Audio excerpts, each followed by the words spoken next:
Galera, todo mundo sabe que além de lutas incríveis, Naruto possui uma ótima narrativa, e Boruto está indo para o mesmo caminho. Porém, a infância de muitos personagens foi bem difícil, não é mesmo? E isso influenciou diretamente no desenvolvimento de cada um deles. Por isso, no vídeo de hoje, eu separei uma lista com as histórias mais tristes em Naruto e Boruto. Então já prepara o lencinho, porque é uma história mais triste do que a outra. Só uma pessoa com coração de pedra para não sentir nada com essas histórias. Sejam bem-vindos ao canal Nerdificando.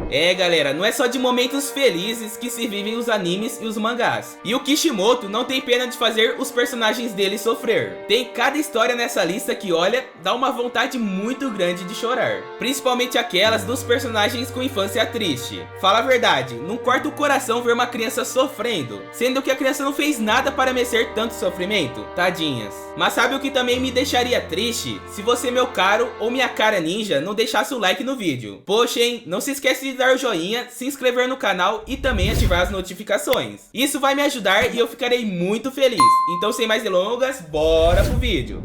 E para começar, nada mais justo do que pela história do protagonista, não é mesmo? Bom, o Naruto Uzumaki não teve uma infância fácil. Quando ele ainda era um bebê, a 9 caudas foi selada no corpo dele pelo pai dele, o Minato Namikaze. E ele fez isso com o objetivo de salvar a Vila da Folha. Mas durante esse processo, galera, o quarto Hokage junto com a esposa dele, a mãe do Naruto, Kushina Uzumaki, morreram. Assim, ambos sacrificando a vida deles pelo bem de Konoha. E aí, quem se lembra das últimas palavras deles para o filho? Nossa, essa cena é de cortar o coração, fala a verdade. Bom, e desde então, além de ter crescido órfão e ter que se virar sozinho, o Naruto foi visto por muitas pessoas como um monstro. E não só pelas pessoas que tiveram familiares mortos pela Kurama, mas também por outras pessoas que nem sabiam disso. Ah, e vale lembrar que ele não sabia que era um Jinchuriki. E ele fazia várias brincadeiras e travessuras para chamar a atenção das pessoas que desprezavam ele. Tanto no mangá quanto no anime, vimos que o maior sonho do Naruto é se tornar Hokage e ser reconhecido pelos cidadãos de Konoha. E por isso, ele parou de chorar e se tornou um shinobi. E o resto vocês já sabem, não é mesmo? E mesmo com muitas dificuldades, nunca desistiu e se tornou o 7º Hokage. Ele tava certo, Datebayo. Próximo temos Sasuke Uchiha. E o Sasuke, galera, foi outro personagem que teve uma infância difícil. E desde pequeno, ele sempre procurou o reconhecimento do pai, Fugaku Uchiha. E por isso, ele treinava ao máximo para superar o prodígio do clã, Itachi Uchiha. E apesar da rivalidade, o Sasuke sempre admirou o irmão mais velho. E ele o procurava constantemente quando queria aprender ou aperfeiçoar algum jutsu.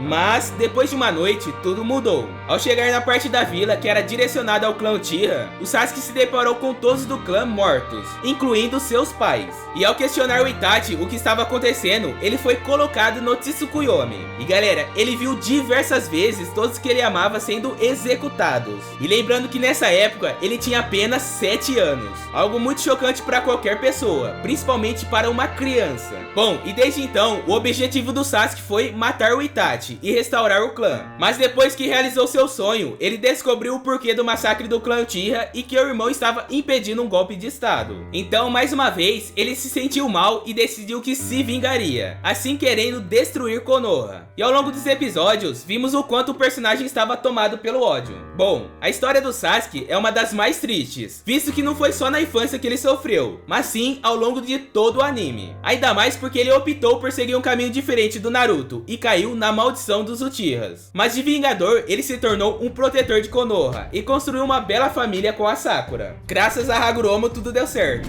Próximo temos o Gaara. E a infância do Gaara é bem similar à do Naruto em vários aspectos. Por exemplo, quando ele ainda era um bebê, ele teve o Shukaku selado em seu corpo. E isso foi uma ordem de seu pai, o 4º Kazekage, Hasa. Ele também era visto por todos da aldeia como um monstro. E também tinha dificuldades em interagir com outras crianças, a não ser pelos seus irmãos mais velhos, Kankuro e Temari. Mas diferente do Naruto, ele tinha uma pessoa com quem ele podia contar para tudo, o seu tio materno Yashamaru. E quando o Gaara prejudicava os outros sem querer, ele ia correndo para o Yashamaru. E além de entender que as ações do Gaara eram feitas por conta da besta, ele sempre fazia de tudo para que o menino se sentisse disse melhor. Olha só, ele era um bom tio. Porém, galera, após o conselho de Tsunagakure considerar que as ações do Gaara estavam ameaçando a aldeia, o Hasa decidiu testar o Gaara e mandou o Yashamaru atacá-lo, tanto fisicamente quanto psicologicamente. E vocês com certeza se lembram dessa cena, não é mesmo? O Yashamaru disse que a mãe do Gaara nunca amou ele, e que ele afrontou o garoto por conta própria. E eu confesso que foi bem duro assistir essa parte, é de cortar o coração, galera. A princípio, o Gaara tentou acreditar que aquilo foi uma ordem do pai, mas depois das palavras do Yashamaru, tudo mudou, pois ele começou a pensar que ninguém mais se importava com ele, assim se tornando uma pessoa muito rancorosa. No começo de Naruto clássico, vimos o quanto o personagem era assustador e temido, até mesmo pelos seus irmãos, olha isso.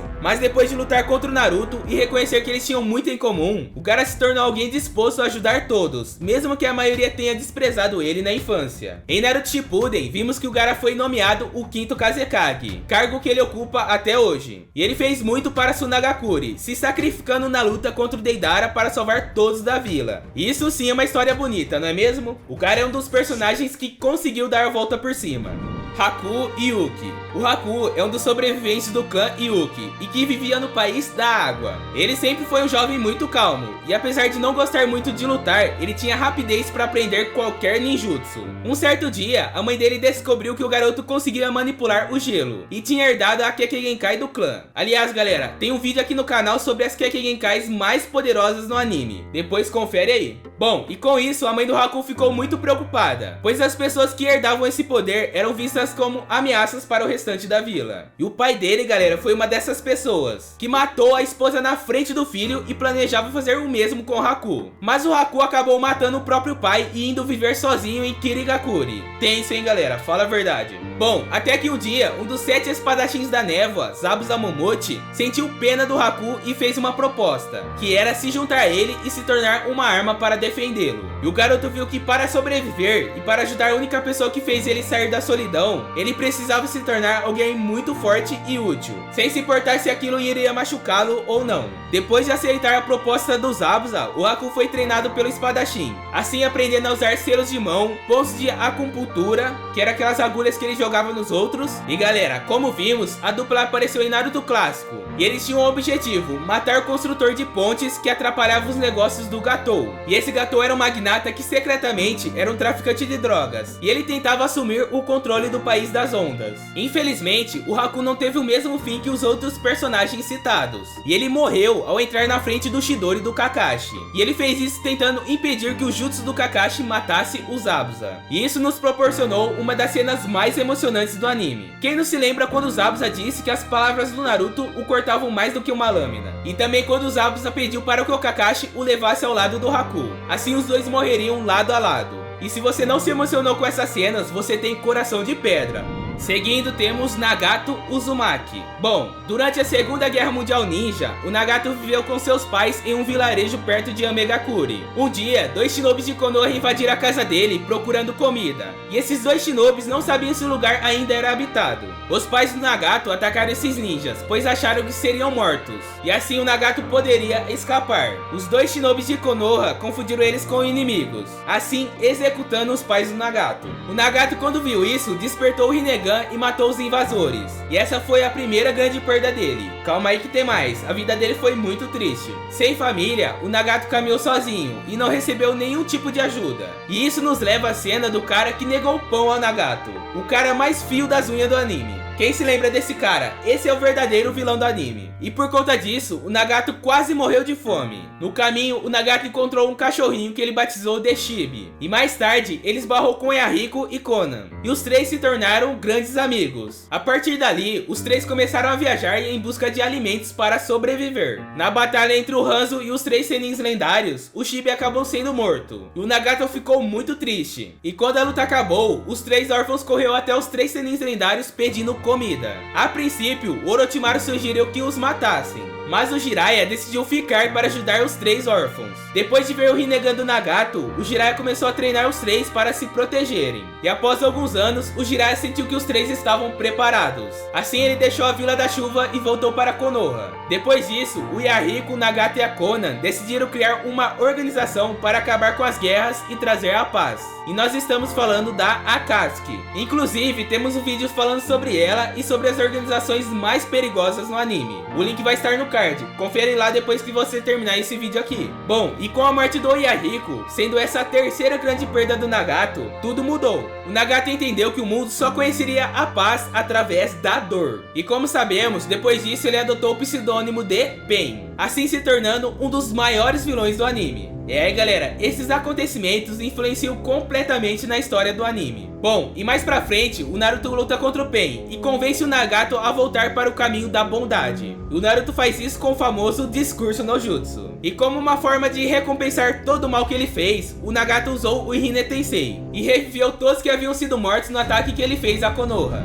Seguindo, temos Itachi Uchiha. E galera, o Itachi é um dos personagens mais complexos da obra, justamente por causa da história dele. No começo, muitos achavam que o prodígio do clã era um vilão, mas depois de descobrir a verdade sobre o massacre do clã Uchiha, a opinião de várias pessoas mudaram, inclusive a minha. Fala a verdade, não tem como não mudar. Bom, e o Itachi é o filho mais velho de Mikoto e Fugaku, e ele sempre foi considerado um gênio perto dos outros que fizeram parte da mesma geração que ele. E justamente pelos seus padrões de batalha serem extremamente elevados, o Itachi aos 4 anos já havia presenciado inúmeras vidas sendo perdidas na terceira grande guerra mundial Shinobi. Com isso ele teve traumas emocionais. Isso fez com que o Itachi se tornasse extremamente pacifista. Mas se a história fosse só essa, até tudo bem. Bom, aos 8 anos, o Itachi despertou o Sharingan, e ele sabia que enfrentaria muitos desafios a partir dali. E desde então, ele passou grande parte da sua infância estudando a história de Konoha, e se dedicando ao máximo para se tornar um grande Shinobi. E ele conseguiu. Aos 7 anos, ele se formou na Academia Ninja, passou no exame Chunin aos 10 e se tornou Capitão Danbu aos 13 anos. O cara é um gênio, fala a verdade. Bom, apesar de grandes feitos como Shinobi, o Itachi tinha ideais diferentes do restante do clã. E por conta disso, ele causou diversos atritos com outros membros, menos com o Shisui, que tinha o mesmo pensamento que ele. Mais tarde, eles se tornaram grandes amigos e partiam para missões juntos.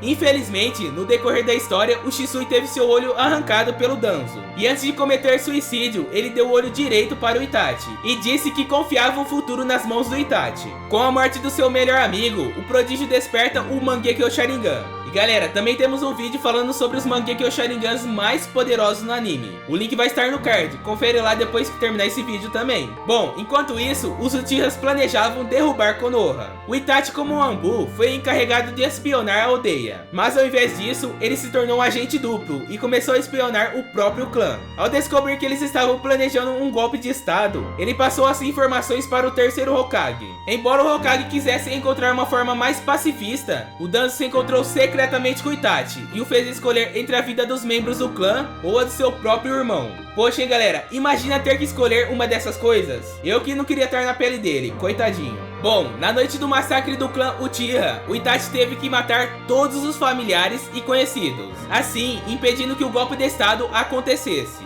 Ele poupou apenas o Sasuke e o fez prometer que iria atrás dele para vingar o clã. Ao se tornar um renegado, ele juntou-se a Akatsuki e contraiu uma doença, mas se manteve vivo até morrer nas mãos do próprio irmão. Lembrando, galera, o plot twist sobre a trágica história do Itachi veio quando ele já estava morto. E olha, por essa ninguém esperava.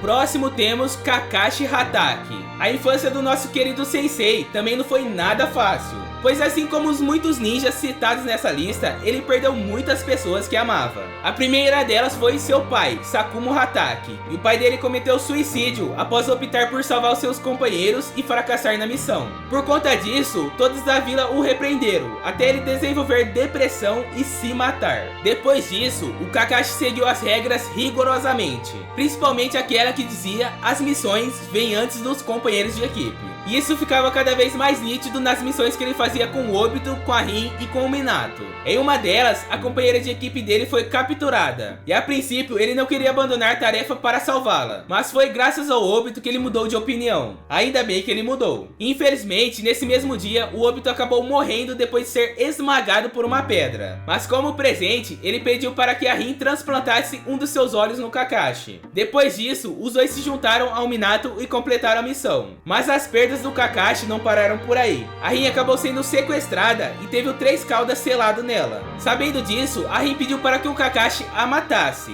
e ele recusou, galera. Então, a Rin se jogou na frente do Chidori dele e se matou. E isso foi um trauma muito grande, pois sua companheira foi morta pelas suas próprias mãos, mesmo ele não querendo que isso acontecesse. Como se já não bastasse perder os companheiros de equipe, ele acabou perdendo o Sensei no ataque do Nove Caudas à Aldeia da Folha. Isso fez ele se sentir ainda mais sozinho. Mas sabemos que graças ao time 7 e ao Gai, além de sair da depressão, o Kakashi soube que tinha pessoas que amavam ele. Assim, ele não se deixou ser levado pela vingança, mesmo tendo todos os motivos para isso. Próximo temos o Kawaki. E para quem está acompanhando o Boruto, viram que o Kawaki também não teve uma infância fácil. Na verdade, uma das mais difíceis que temos. Bom, desde pequeno, ele teve que trabalhar para ganhar dinheiro e com isso sustentar o vício do seu pai que bebia bebidas alcoólicas. E além de ser bastante explorado, o garoto ainda apanhava e passava fome. E fala a verdade, você ficou com raiva do pai dele. Bom, depois de um tempo, ele foi vendido para o Jigen, que acabou se tornando o novo pai do menino. No começo, parecia que a vida do Kawaki finalmente iria mudar, mas tudo isso se tornou uma ilusão. Assim que ele chegou no seu novo lar, ele foi levado para o laboratório do Amado, onde foi colocado em uma prisão fluida e com vários tubos. Não sabemos onde era pior, com o pai dele ou com o Jigen. Bom, além do Kawaki, nesse laboratório tinha outras crianças, e todos eles eram candidatos a se tornar o próximo receptáculo dos Otsutsukis. E adivinha quem foi o único que sobreviveu? Ele mesmo, o Kawaki. Depois de receber o Karma, ele passou por treinamentos terríveis, que tinham como objetivo torná-lo o receptáculo perfeito para o Jigen. Assim ele voltou a ser explorado. O Jigen sempre reforçava que o menino não tinha valor, e sempre batia nele toda vez que ele se questionava sobre o Karma. E o fato de ter sofrido tudo isso na sua infância, reflete no comportamento dele agora. E apesar de ter carinho pelo Naruto e pelo time 7 do Konohamaru, o Kawaki teve muitas dificuldades, pois ele não conseguia confiar em todos. Mas a cada dia que passa, ele está se tornando um verdadeiro cidadão de Konoha. E isso é graças à família Uzumaki que acolheu ele. Mas vamos continuar acompanhando o anime, pois tem muita história para rolar. Mas e aí, me falem nos comentários, qual a história mais triste para vocês? Acha que faltou algum personagem? Comenta aí. Bom, eu espero que você gostou desse vídeo. Se você gostou, deixa o like para me incentivar a trazer mais vídeos como esse. E se você não quiser perder o próximo vídeo, se inscreve no canal e ativa as notificações. O Insta do canal vai estar na descrição. Corre lá porque eu tô respondendo todo mundo. Assiste os vídeos que estão passando pela tela, eu garanto que você vai se surpreender. Beijos, fui!